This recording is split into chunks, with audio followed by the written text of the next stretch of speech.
the vault, high atop the pastoral center of the Diocese of Camden, you're listening to Talking Catholic. Hi, everyone, and welcome to another episode of Talking Catholic. I'm Jen Mauro, and with me is Mike Walsh. Hey, what's going on, Jen? Hey, nothing. It's interesting. You didn't give your bona fides. You didn't say who you are. I am the managing editor of the Catholic Star Herald, Diocese of Camden. I know. I love the Catholic Star Herald. I want to promote it every time you're on because our newspaper is, without a doubt, one of the best in New Jersey, if not one of the best in the country. It does a great job of promoting, or not just promoting, but what's going on, capturing what's going on in our diocese in terms of its news and the world and the region. So it's a great publication, so I like to promote it whenever we can. You know, I love it is almost every time I make a call to want to interview someone or if they want to be in the paper, they do. They are knocking down the doors wanting to be in our newspaper, and they know about it, and I love that. Me too. The local angle of it is great. It's the one thing that... So I ingest a lot of news every single day. And the thing that I'm often reminded of is the Catholic Church isn't represented in secular news to almost no degree unless something has gone wrong or something has gone terribly good too. But most of the time is when something's gone haywire. So our paper and the other papers of the dioceses really do a great job of capturing that information and bringing it to Catholics who would be interested in it, of which you did previously in the Diocese of Newark, Diocese of Trenton, with great success.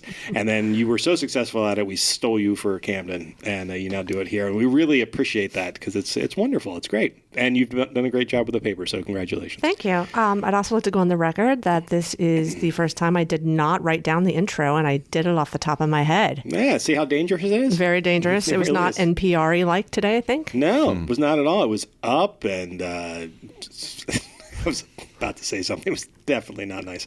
But I'm working on that. It's Advent, and I'm working on that. So that's one of my things. You know, people always forget what Advent is. Advent is much like Lent. It's about a lot of self-reflection and making sure that, you're right with God. And, the first 2 weeks of Advent are all about death and making sure, the final coming and things like that. It's a good thing to remind yourself of. So Advent equals Lent. I try to drive this home to people. There's a lot of joy to look forward to, and certainly, Santa and Christmas and Jesus and stuff like that. I was actually reprimanding a school today who had their nativity scene up, and the baby Jesus was already there. I went, baby Jesus hasn't come yet. You got to take that out of there. Right. There's no baby Jesus yet. I was just having this conversation with somebody this morning, looking at photos from past years covering in the church with journalism, and on Christmas Eve, how many baby Jesus are accidentally not put back in, or they're not put in even for the midnight mass. And it's like, wait, hold on. Where's baby Jesus? But actually, the majority of them were still missing. So, really? Yeah. Oh my goodness, that is terrible. That's the best part. I love going to a church who does it right, keeps the baby Jesus out until midnight mass, usually, or nowadays midnight-ish mass, right? 10 p.m. mass. And then suddenly the baby Jesus is there, and I don't know if this happens at other churches, but anytime, so I'm almost always working Christmas Eve night when Bishop does a midnight mass, sure, someplace, and I'll take photos and put them up and whatnot. Every single time he does the mass and the baby Jesus come out, afterwards, everybody takes a little bit of straw from the manger scene, if there's straw in the manger scene, and everybody takes a selfie with the baby Jesus in the manger scene. And I want to make fun of that, both of them, but I love both of them. I think the reason, typically Bishop blesses the manger scene, so I think they're taking the blessed hay that's sitting there. Okay, that makes sense. But the selfie with Jesus is always something that, like, the first time it started happening, I was like, that is the strangest thing I've ever seen. And then, was it last year? No, it was the year before. I didn't take it with baby Jesus, but I got a nice selfie with the manger. It was a beautiful manger scene. I took a selfie with that because I understood. I was like, that is a kind of a cool thing to do, so I will do that. Will that be your Christmas card this year? That selfie with the manger? Just a picture of myself in front of the manger? Yes. I got to be honest with you, Jen. You've given me an idea. I am notoriously late putting out Christmas cards. Yes, that could potentially be it. Mm-hmm. I think so. And also, I think it's good that Jesus is included in the selfies. That he's not late to the game. Technology is cut up, and Jesus can get in the selfies situations these days. Here's the thing. we are part of the Universal Church, and the Universal Church is part of the society that we live in, and things change and evolve and move around, and it's up to us as church to evolve with it from time to time. Sometimes it's our job to push back, and sometimes it's our job to go with it. And selfies are a beautiful thing. Do you know how many, maybe you probably do have an appreciation for this, I'm stunned at how many people take selfies with Bishop Sullivan when he's out somewhere. Yeah. And I love it. I love the people that people do that. I think that's wonderful. I do too. I've never done that. And some of those are the best pictures. Yeah. They're all very off the cuff and full of joy. And I love seeing those pictures. And he's good about that too. He no matter what kind of day he's having, no matter how crazy he's going, he leans right in, puts a big smile, and makes sure that they have a great photograph of the moment. So, hey, listen, everybody, including, pastors and Catholic leaders and stuff like that. Someone wants to take a selfie with you somewhere because you represent the Catholic Church, you smile broadly and you lean in and you go, I would be happy to take a selfie with you. That's a wonderful thing. I agree. I like it. Yeah. So we have an episode of actually, you've been pitching multiple episodes to me for months now, and I keep shooting them down for one reason or another. It's true. And I feel bad because you really... Okay, that's true. Do I feel bad? No, I really don't. I was in a meeting with my boss today, and he was. I said something to the effect of that, and he goes, "Do you feel bad? You don't possess sympathy." And I go, "Okay, fine. I don't feel bad, but I do know what's right." And what's right is that the Feast of Our Lady of Guadalupe is coming up, and that is actually one of your favorite feast days. It is. Which I was telling my boss about, and I said I didn't understand why she has this great affection for Our Lady of Guadalupe, and he goes, because she's from Texas. It's all over Texas. I went, oh, yeah, that explains a lot. Okay. So since we're actually not going to do a full episode on Our Lady of Guadalupe, I'm curious, what is it about Our Lady that you appreciate so much? Well, I would like to say that I really didn't come to appreciate Our Lady of Guadalupe until being here in New Jersey. So really? There is that. Wow. Yes, okay. I know, right? It's a little strange. But when I go back to Texas and visit, I get in the festivities if I happen to be there in December. So, that's very or nice. anytime. I didn't really understand Our Lady of Guadalupe until I really started doing some research and learning more about it and going to parishes where Our Lady of Guadalupe was celebrated, and just under her title of Patroness of the Americas, and then to realize how much she stood for unity for the different cultures. And of course, the number one of it being in Mexico and really being the queen of evangelization there, it was a beautiful ministry, and I just fell in love with it. And in the Diocese of Trenton, just like in the Diocese of Camden, there's a lot of celebrations around Our Lady of Guadalupe that I took part in while I was in Trenton before it came here. And every year I was in them, and I'm looking forward to taking part in Camden's Our Lady of Guadalupe celebrations at two of our parishes on December 11th and 12th. Well, you may not know this, but our guest today, whom we haven't introduced yet, is the former pastor of the the Our Lady of Guadalupe Parish Shrine in, what town was it again, Father? Lindenwold. In Lindenwold. And is actually quite a bit of an expert on it. So why don't we introduce him now? He's not there any longer, but he's still an expert on Our Lady of Guadalupe, at least as far as the people in this room. Well, how nice that he is our guest today to talk about this. So who's with us? We have Father Vince Guest with us today. He is the pastor of Sacred Heart Parish in Camden. And he is also the coordinator of the Black Catholic Apostolate and Racial Justice Commission. So thanks for being with us today, Father. Thank you, Jen, and thank you, Michael. It's great to be on with you, and blessed Advent to both of you and all those who are listening to us. Yeah. So that was originally the reason we wanted to have you on, was to talk Advent. Every year we try to do an Advent episode around this time of year. But then as we were sitting here and she's going on about Our Lady of Guadalupe, Jag, I'm like, wait, he knows all about Our Lady of Guadalupe. Well, I developed a great affection and devotion to Our Lady of Guadalupe also, and especially when I was named pastor there. I was there for 4 years. But like you, Jen, as you mentioned, prior to that, it really wasn't much in my culture either. Growing up in Northeast Philadelphia, we had devotion to Our Lady of Fatima, Our Lady of Lourdes, and the Miraculous Medal was a really big devotion for our family. But as I entered into the diocese and got to know the Spanish community a lot better, my first assignment was in Holy Cross in Bridgeton, which probably has the largest Mexican community in the diocese. And we had big celebration there.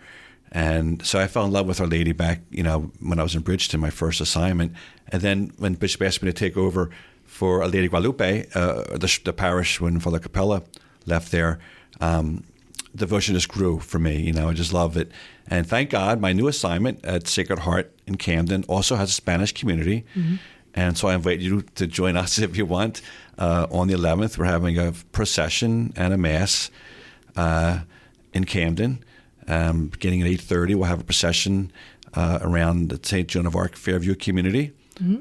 I contacted the local police already. The Camden Metro Police will be leading us there. Nice. And then we have Mass following that.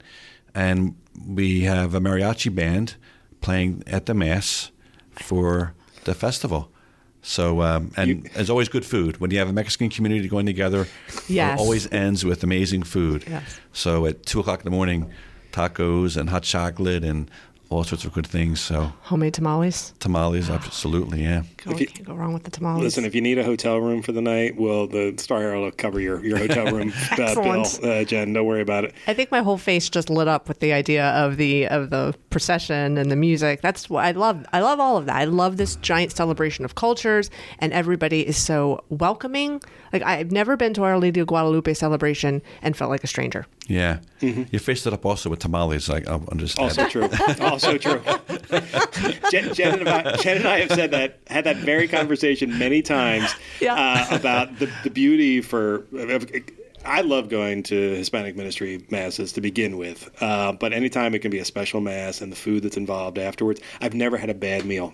I have to turn down the food because there's so much of it. They just kind of throw it at you. Yeah, that's the all truth. delicious, all delicious. And our community will be preparing soon because we do a Novena of Rosaries, and so our families will have rosaries at various houses leading up 9 days leading up to the feast. So that'll start probably early next week. And I try to make some of them. I can't make all of them, because of my schedule.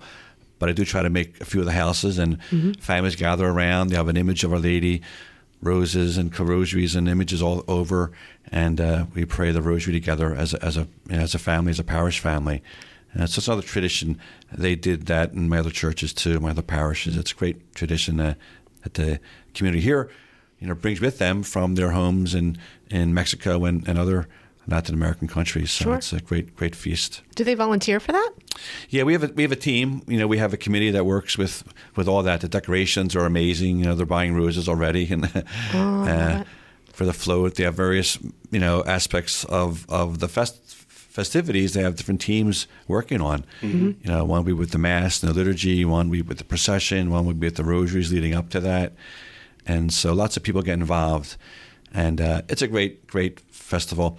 I fell in love with Our Lady, especially with her message of Guadalupe. I love the message. I just thinking about it, frankly, I'll probably tear up. But her message to Juan Diego is, "I am your compassionate mother, and I wrap you in my mantle. Mm-hmm. Have no fear. I'm with you.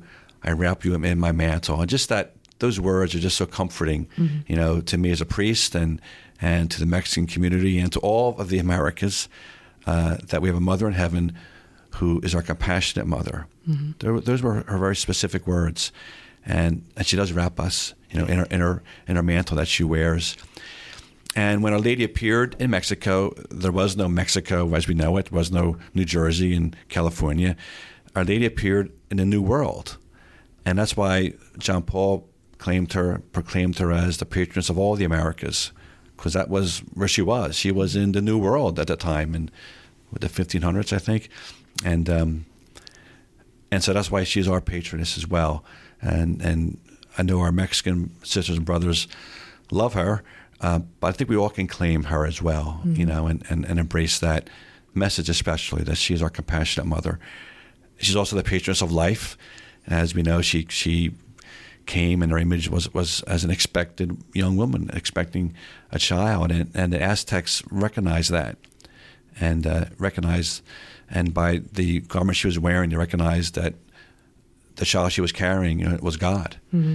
Is God, and so that led to conversions of millions of people. So she's also, I think, a patroness for conversions. I think mm-hmm. it's important to pray to her for that. So many of our loved ones that may have left the church. People in our community may have walked away from the faith over the years. And so I encourage parents and grandparents I hear from so often who get discouraged from that to pray to Our Lady of Guadalupe as one of their patronesses. She converted the Aztecs who were pagan and didn't know God at all, that Our Lady can help bring their families back to the true God and the true faith.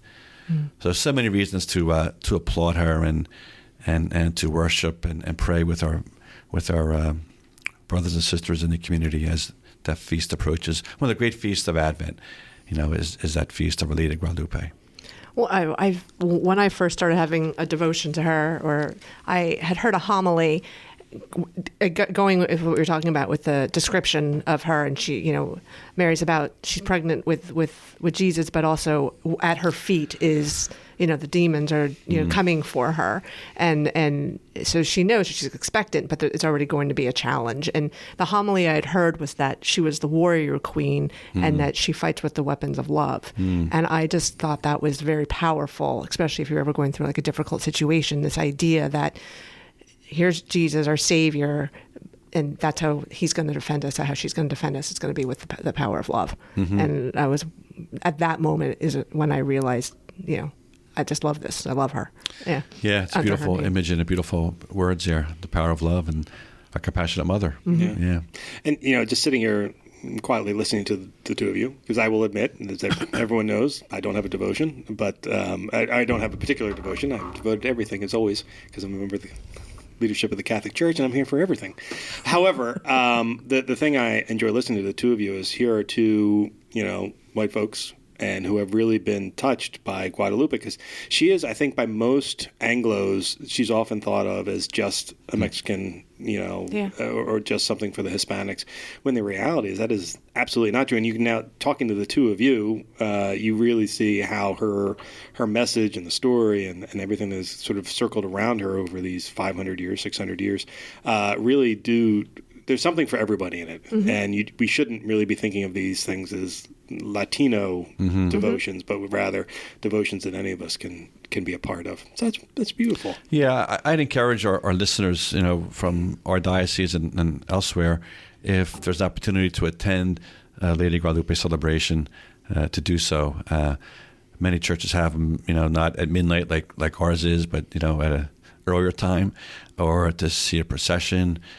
We have children who are going to be putting on a little play at our English masses at Sacred Heart Parish. Right. So for me, it's a great way for me to help incorporate my three churches, together, but to let our other folks who are non-Hispanic to see our Hispanic children, perform a little play, during the Sunday Mass on the 12th. That kind of shows them the story and invites them into the story. So I invite the listeners to Talking Catholic to, if they can, to try to engage that feast as it approaches. Sounds good. Good invite. I'm gonna. Okay, I made the mistake that you said when you said 8:30. I thought you meant in the morning. You mean at night? Yeah. Now I understand the reference of spending the night. Yeah, you're gonna. I'm on board. Okay. I'm there. I'm ready. You got to cover it. What's that? You got to cover it. Oh, come on, I can't. No, you can attend and you can cover it. It'll be fine. Will be actually fun. But then we'll get you a hotel room, so you'll be fine. Then you're on the job. I love it. Well, I've been to a couple, and to Father's point, they are some of the most spectacular masses and celebrations I've ever seen. I don't know if it's going on this year, but I know that Our Lady of Hope Parish had one of the most amazing ones I'd ever seen. That included, I think it was a ceremony before Mass that included Aztec dancers. It was a feast for the eyes and the ears. It was incredible music and incredible sight. We had that with Guadalupe. They're amazing. Yeah. That's right. Yeah, that's right. It's an incredible thing to see. So I do encourage our listeners. I know it may sound weird to my fellow Anglos that maybe this isn't something that you would necessarily be interested in, but I'm telling you, as someone who grew up in the sticks and on farms and stuff like that, it's one of the most amazing things I've ever seen. And as you heard from both Father and Jen, you can really be touched by it when you hear the story. So I hope people will. Too. This is more of a reminder because we were talking about things that occur during Advent. The Feast of the Immaculate Conception is coming up, and since almost every Catholic gets this wrong, I'm going to just remind Father, What does the Feast of the Immaculate Conception refer to? Who is the feast? Or the Immaculate Conception? Mary was conceived. It's Mary's without conception. Original sin. Yeah. That's right. So many people think it's Jesus, and I have to remind them every single year, no. Mary was the one born with him. It was Mary's Immaculate Conception. Mm-hmm. Okay. That's correct. And it's a holiday of obligation this year, and it's on December 8th, as our listeners probably know. So it's another great feast of Advent that we love every year. And many communities have processions around that as well. I know some churches. It's it's a great... It's the Marian week, in Advent is that week leading up through the Immaculate Conception. Well, I like thinking of it that. That's nice. Too. Marian week. It really is, yeah. The Immaculate Conception and the Guadalupe feast. It's a great week of joy in Advent. Well, speaking about Advent. So every year we talk about Advent, and I usually go on a jag about where I have to remind everyone that Advent is very similar to Lent in the sense that it's a time for self-reflection. Everybody, I think typically people just think of it as, sort of that joyful time before you get the joyful time of Christmas. But it's not really that, is it, Father?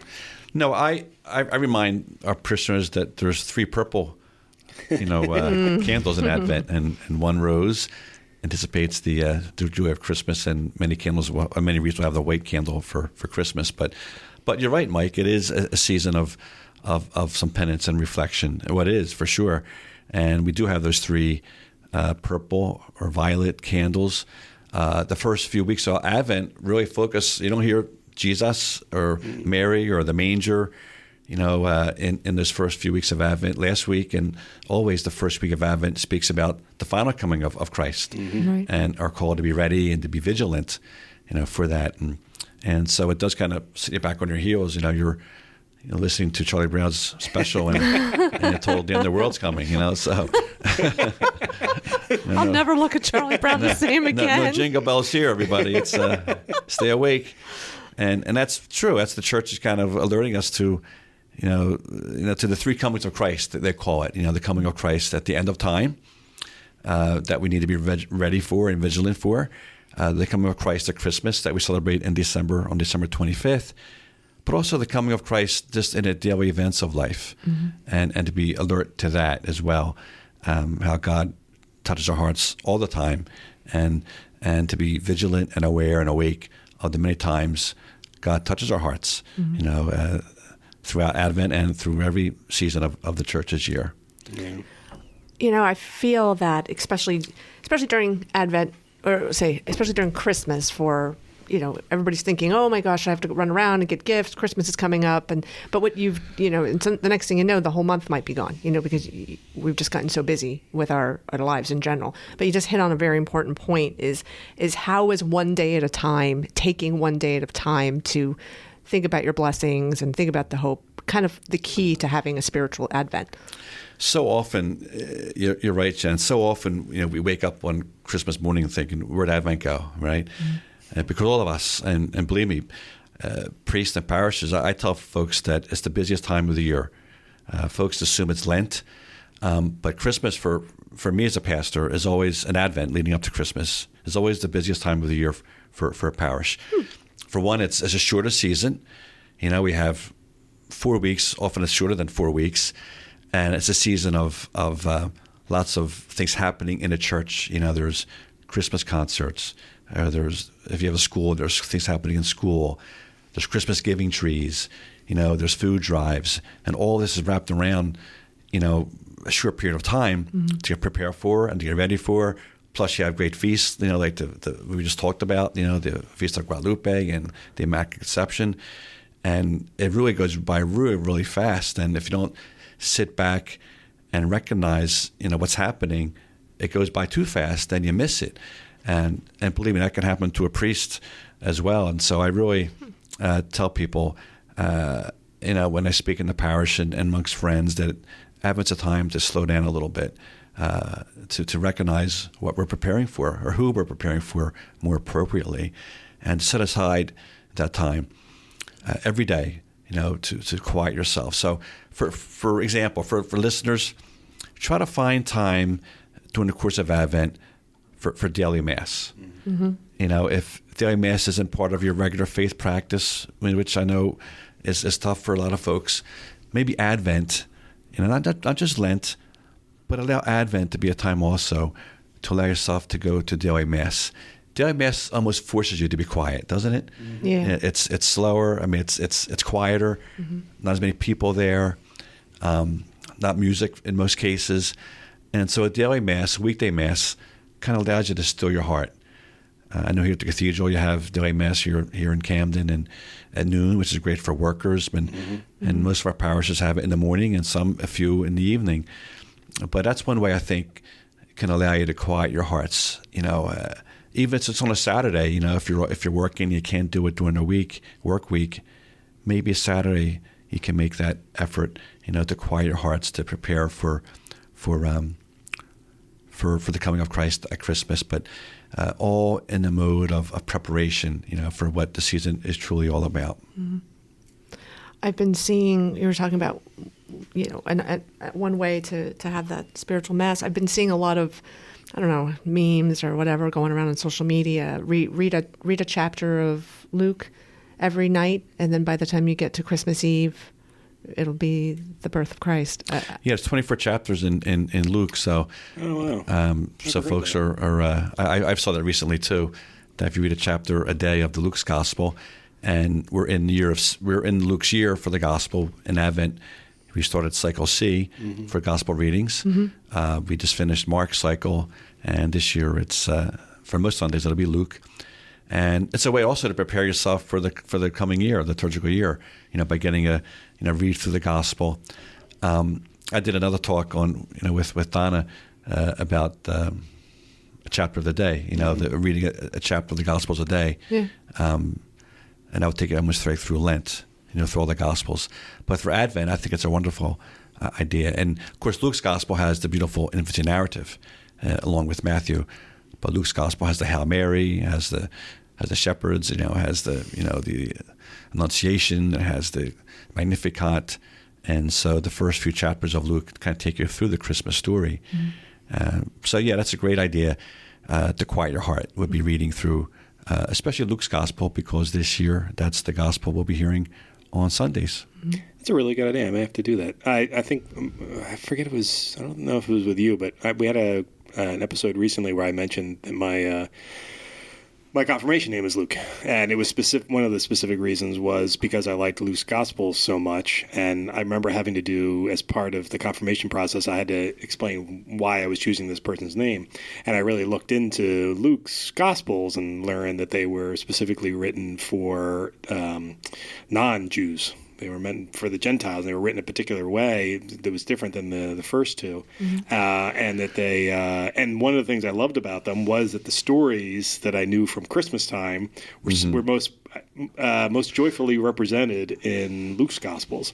So yeah, that's great. I think I may actually do that. That'd be perfect. That'd be a good idea. Yeah. Yeah, another idea would be to read through the first few chapters of both Luke and Matthew, if you're not going to read the full Gospel, because the first few chapters of Luke and Matthew are the infancy narratives, of the Gospels, all about the birth of Jesus. And you'll notice differences.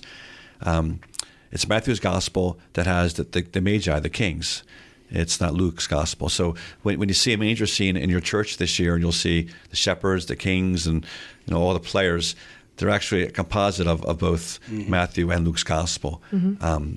There's little slight differences, in the presentation of the birth of Christ. Luke has the shepherds, because Luke had a great devotion for the poor, great empathy for the poor, and shepherds, of course, were the poorest of the communities. So Luke has the shepherds. Matthew has the wise men, the kings who are visiting, bringing their gifts. So each gospel has this different nuance, but beautifully telling the story of Jesus. So it's good to do that. Another Advent practice we can throw out there for the listeners is to prayerfully read through the first few chapters of Matthew and Luke to tell the story of the birth of Jesus, which is what Advent and Christmas is all about. Right. Mm-hmm. The getting back to sort of the self-reflection of the spiritual self-reflection that takes place during Advent. During Lenten times, there's always seems to be a great focus on the sacrament of reconciliation. Advent seems to get short shrift in that a little bit, I think, to your point, because there's so many different things going on. But I will say that just this year, or maybe last year, I started to notice there seemed to be more confession hours in the past 2 years related to the Advent time, where some of our pastors really do seem to be pushing the Sacrament of Reconciliation as something not to forget to do during your Advent time. Do you find that you have a harder time encouraging people during Advent to utilize it? I'm not sure if it's harder time, but I think it's a good reminder, and we'll be doing that at our parish too, and it's another way to prepare, for those who are listening to our podcast, to Talking Catholic today, to take time to recollect about how you wandered away from the manger, and how you can seek the reconciliation that God can bring in the sacrament of reconciliation and confession. The character that appears, the saint that appears in this week's gospel, second week of Advent, and the third week of Advent, is John the Baptist. Mm-hmm. And John the Baptist was the great preacher of repentance. Prepare the way of the Lord. Right. Repent, and so it's a call. Again, in that line of getting ready for Christmas. We pray a little more, like we talked about. We maybe open up Scripture a little bit, but another great tool in our Catholic toolbox is certainly the sacrament of confession, and many churches and parishes are having penance services. At Sacred Heart, we are teaming up with the Cathedral Parish. We're doing some working together on some things. 2 parishes here in Camden, and we're having a joint penance service on December 14th at 7:00, and that'll be at the Cathedral. And there'll be confessors there, both Spanish and English-speaking confessors, and hopefully, we'll spread it out to the diocese as well, and the whole county and beyond, as an opportunity for the sacrament of reconciliation. Now, the Sacred Heart Parish and the Cathedral are working together on another series right now, an Advent series. Is that correct? That's right, Jen. And we started last night. It was a beautiful kickoff last night. We're calling it Thursdays in Advent. Okay. Again, I really think it's important in our day and age. We're all kind of stretched thin for parishes to work together. Mm-hmm. And 2 parishes in Camden, like Father Fisher and I, we're high school classmates. I don't know if you knew that or not. I didn't know that. I didn't know that at all. So Father Fisher and I known each other since we were 14 years old, I think. Wow. Which high school did you go to? Father Judge High School, the best high school in the whole Delaware Valley. And if I'm not mistaken, Father Fisher was a former rector of that institution as well. Or he may have been. Our vocations took different paths. Father joined the Oblates. Father Fisher did, and he's an Oblate priest, as most folks may know. And I'm, of course, a diocesan priest here in Camden. But it really is ironic. We're together in the same city now as priests, and that's wonderful. Yeah. So we're working. I mean, we've been friends for a long time, and now we're friends in ministry, and so we thought it'd be good to work together for Advent. So as you mentioned, we're having a series on Thursdays, a Vespers series. So it's evening. It's not a mass. It's evening prayer, Vespers, with song and music and reflection, and each church will do things a little bit differently. We kicked off last night at Sacred Heart, December 2nd. Next Thursday will be at the Cathedral. So we're alternating weeks on Thursdays, and with the themes of hope and peace, love, and joy. And last night, Sister Kathy Burton, a sister of St. Joseph, offered a reflection on hope. A very beautiful reflection she offered. And our choir at Sacred Heart led the song and led music. Next week we'll be at the Cathedral, and I'll be there. Father Fisher was with us, of course, at Sacred Heart. Brother Mickey McGrath was with us as well. And many folks from the Cathedral Parish were there, as well as our parish. And next week we'll be at the Cathedral, and hopefully, I know I'll be there, and hopefully other folks from Sacred Heart will join our friends at the Cathedral Parish. And Father Fisher will be speaking next week at the Cathedral. And then I believe you and then Brother Mickey are the speakers for the last 2 weeks? Correct. Yeah, I'll be the third week, and these all start at 7:00. And my topic will be love, great topic for Advent and Christmas. Yeah.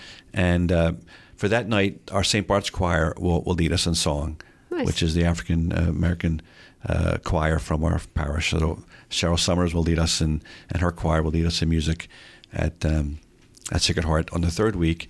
And the fourth week, Brother Mickey McGrath will offer a reflection on joy. And as Brother does so well, I'm sure he'll incorporate his amazing artwork into his presentation, and of course, music from folks at the cathedral. Mm-hmm. So it's really we had a great start last night, and I'm looking forward to the other 3 weeks coming up. And I won't be surprised if Father Fisher and I collaborate also during Lent, to work together on a program as well. So how do all those themes of hope, peace, love, and joy, how are they all great motivators for Advent and Christmas? They're really, I guess, in many ways, they symbolize what Christmas is all about and what Advent's all about. The first candle of Advent, I think they talk about being a candle of hope. Mm-hmm. And isn't that what Advent is in many ways is all about? Expectation of the Messiah, of the coming of the Messiah into the world. And we're called to be a people of hope as we await the joy of Christmas.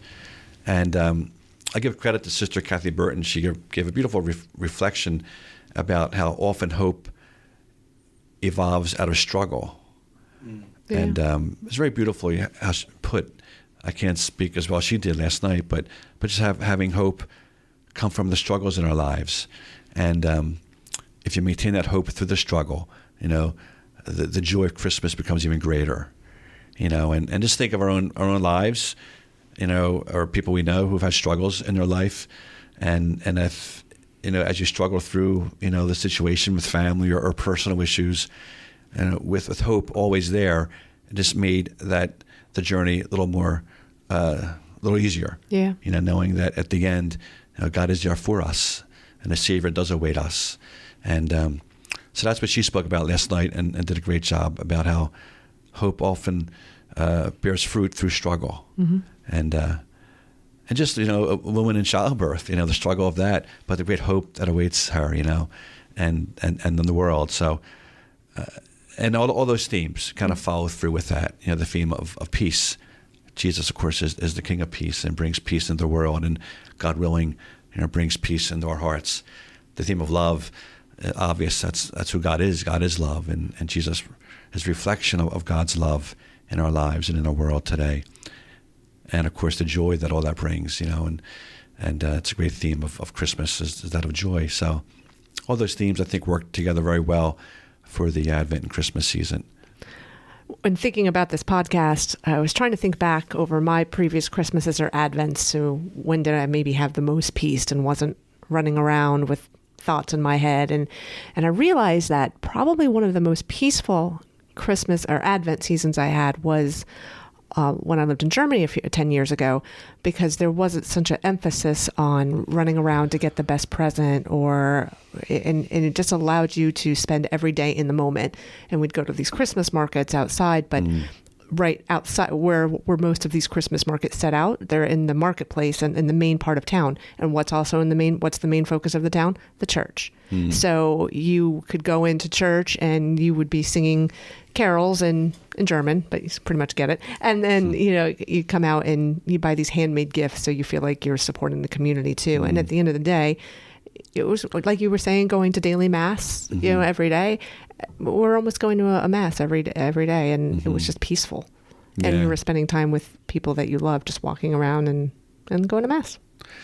Yeah, and that's really the heart of it, and it's just recognizing the reason for the season and having those moments of reflection and moments that bring it to the heart of a church, kind of reminds us, it's a lot different than going to a mall, Exactly. Being jostled about in the local mall, which, sometimes, unfortunately, just happens too often. And there's something good about that. I remember going to the mall with my nieces and nephews, and, when they were little, and it's always a great deal of joy in that too, frankly. I'm not Mr. Scrooge here, Jennifer. You know that, right?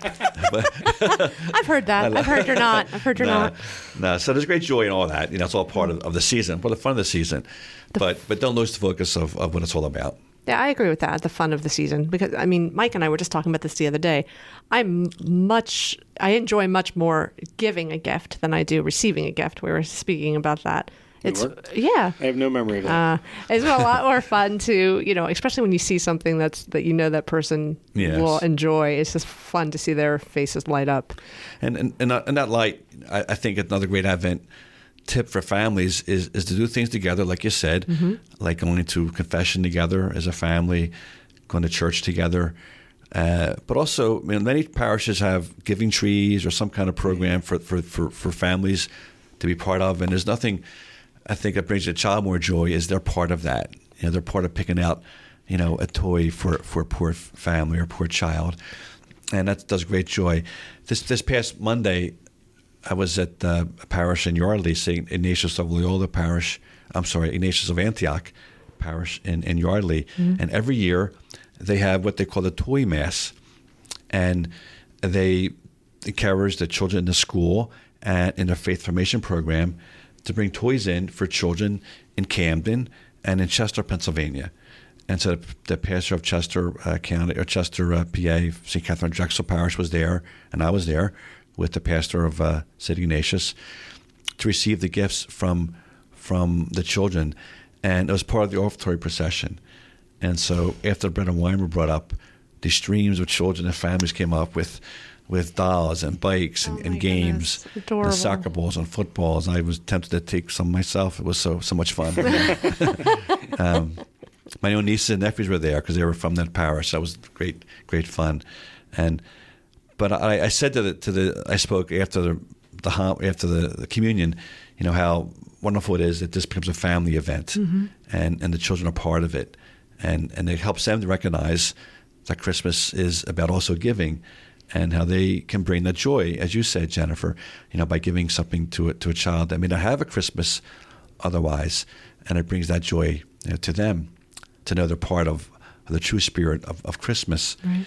And so I encourage our listeners, again, if there's opportunities to do that with your family, with your parish, it really makes, when Christmas does come around, you truly feel part of it because you're part of the giving, you're part of the love of the season. Mm-hmm. Jen, I can't really speak for Father, and I can only speak for myself, but you've actually been around the world a bit. You talked earlier about your time in Germany, and we talked before that about how you're originally from Texas. I am curious from a Christmas perspective, Advent as well, but just Christmas for here. What you gave us the German perspective. I know it's going to sound like a dumb question, but what's it like to celebrate Christmas when it's warm out? Coming from I was actually thinking about this today, that I can't perceive a warm Christmas. Yeah, it's different. It's very different. I've worn shorts on Christmas. I've worn tank tops on Christmas. Jeez. But yeah, it's very different. You still get in the mood, of course. There's all the decorations. It's to go to the evening mass. Now, my family is heritage-wise German, so in Germany and in our family in Texas, we celebrate Christmas on Christmas Eve. Mm-hmm. And so there's when all the celebrations of opening the gifts and then Mass, or going to Mass first and then coming home, depending. But yeah, not very many white Christmases. Matter of fact, growing up, you would never get a school day. You would never get a snow day for school. Right. And I'm 4 years older than my brother, so at least twice or three times a month during December, I would run into his room and say, "Wake up, John, wake up. It's snowing outside. We don't have to go to school." Every time he would fall for it and run to the window, and there was no snow. So mean. Well, to this day, I actually will text him or call him in December and tell him it's snowing outside, even though he's still in Texas and I'm here. That's good. Bring the joy. Bring the joy. We have a good laugh. Yeah. Oh, okay. Because you were mentioning how you had sort of a non-traditional upbringing in terms of your Catholicism, and I was just sitting there, sort of wondering because we were talking about how culturally different everything is, right? And so depending on where you're from and what your experiences are, we were talking about that earlier with Our Lady of Guadalupe. It is a completely different perspective, but there is something to be learned by sort of engaging with something you haven't done before.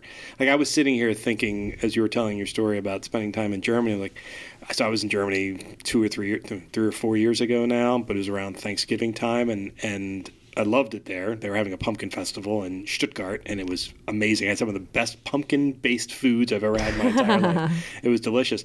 But I regretted that we didn't go a little later so that I could have been there during the Christmas time season, the Advent season, for that very reason, because I had to imagine it would have been quite a sight to see. What part of Germany were you living in at that time? So, ironically, I was living in Bavaria, which has a long tradition of being Catholic. However, because of times changing, that not a lot of people worshiping anymore. There are actually a lot of churches that are closed and not a lot of Catholics in that area.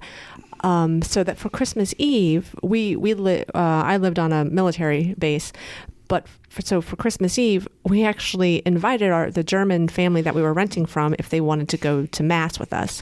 And they had not been to church in years because they had just fallen away from the practice. And the older generation didn't go, but the younger generation did come with us.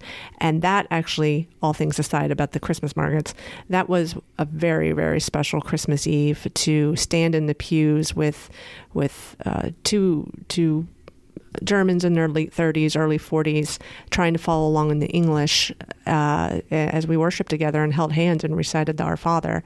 And I'll never forget that, just having their hands in mine, knowing that we were worshiping together and they hadn't worshiped in probably 10, 15, 20 years. Wow. It was beautiful. Yeah. It's very powerful.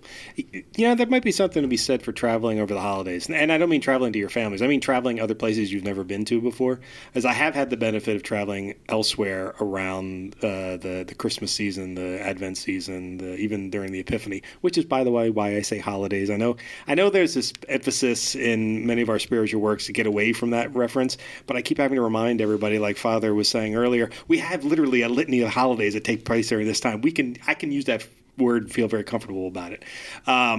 But there is something to be said about go someplace you've never been before during that time between Christmas and New Year's and experience what Christmas feels like someplace else. I can't say I'm ever going to go to Texas because I think I still need cold weather, but I would love to go to Montana or Vermont or Canada. Canadians do everything differently, so their Thanksgiving's a month ahead of ours. Maybe their Christmas is a month ahead of theirs. Hey, Texans do everything differently too. That is a loaded comment right there. But there really is something to be said for that. So I'm someone who pushes people nowadays to try new experiences, to go new places, to immerse yourselves in things you're not familiar with. And there's no reason that Advent and Christmas can't be something else that you do that's unusual or you haven't been a path you haven't been down in the past. I did, however, want to go into the past just briefly because we brought up Brother Mickey earlier and we were talking about Jen, and there was an event at the end of the cathedral. There was an event in the cathedral last month that Jen attended that I don't think we have really talked about on the podcast and sort of what it was, but it was last month was Black Catholic History Month. And so there were a number of efforts going on around in the diocese, many of which you sort of were leading in your position as the head of the apostolate. So, Jen, you want to explain the event you went to last month, the arts event with Brother Mickey? I think Father can explain it better, but it was great. I was very, I went because I wanted to learn more about Black Catholics, especially in the month. Brother Mickey was there to give a presentation on 6 men and women, I believe, that are being considered for sainthood. If I'm Americans. Right. There's I believe it's 6 who are on the road to canonization, and there's a process, as I'm sure our listeners know. You're declared a blessed, and before that, a venerable or servant of God, and these men and women are in that process, and so the Black Catholic Ministry Commission had a event at the cathedral in November, which is not Black History Month, but Black Catholic History Month. Black History Month is February, as many know, but the Black Catholics celebrate their history in November, and we had a few events going on, and that was one that was very special because it really highlighted those men and women who are on the road to sainthood. One, for instance, is Augustus Tolton, who was the first Black priest here in the United States, and it showed, and there's wonderful books about him, but it shows how he really suffered through slavery and through prejudice, and was not accepted in the seminaries here in the United States. Had to go to Rome to study, but eventually made it back and was allowed to serve as a priest in Illinois eventually. But in spite of those struggles and in spite of those rejections, he never lost his faith and nor a sense of calling, and became a very popular priest in his diocese because of his great preaching and his holiness. So he's one who's on the road to sainthood. One of my favorites from my favorite is Julia Greeley, who was who practiced in Denver, who lived in Denver. Also a laywoman, never married, also a slave, who was actually beaten and lost her eye, or had her eye damaged. She had a droopy eye, severely damaged, but had great devotion to the Sacred Heart, which is my parish now, but also a great devotion to the poor. And she would travel through the city of Denver, and back in those days was more like a frontier town, right, with a red wagon. And she would beg, and what she got, she would give away. So she would travel, walk through the streets of Denver with a red wagon full of food and clothes, and distribute them to the poor in that community. And it's a really touching story about her too. But all of them are so very, very endearing, because even though they suffered much prejudice and struggled so much, they never lost their Catholic faith or their faith in God, that God was with them through the struggle, and they endured. And they're such great examples to us now. So I'm really thrilled that the church is holding them up now as examples to us.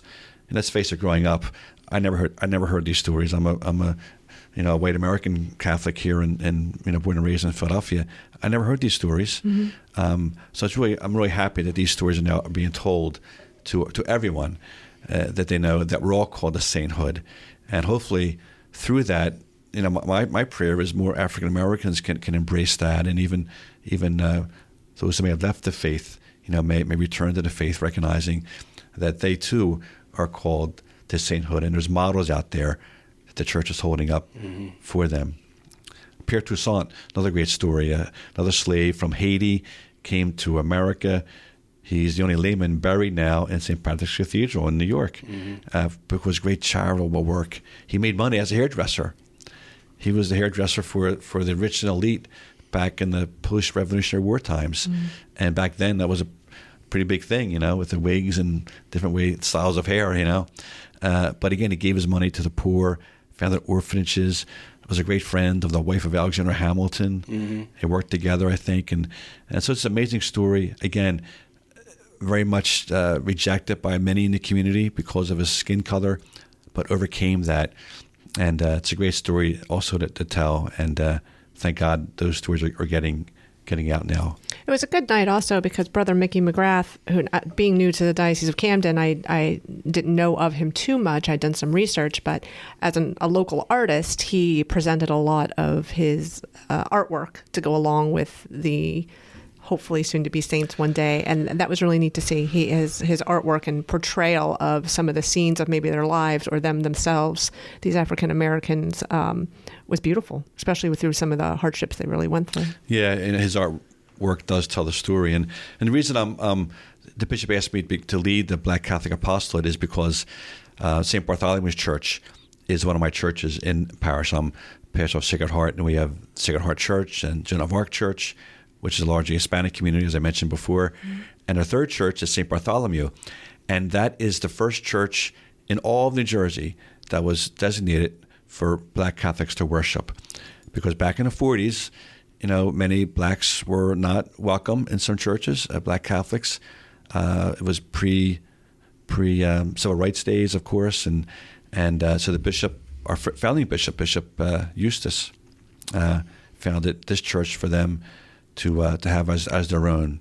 And the church still stands and is still, thank God, thriving.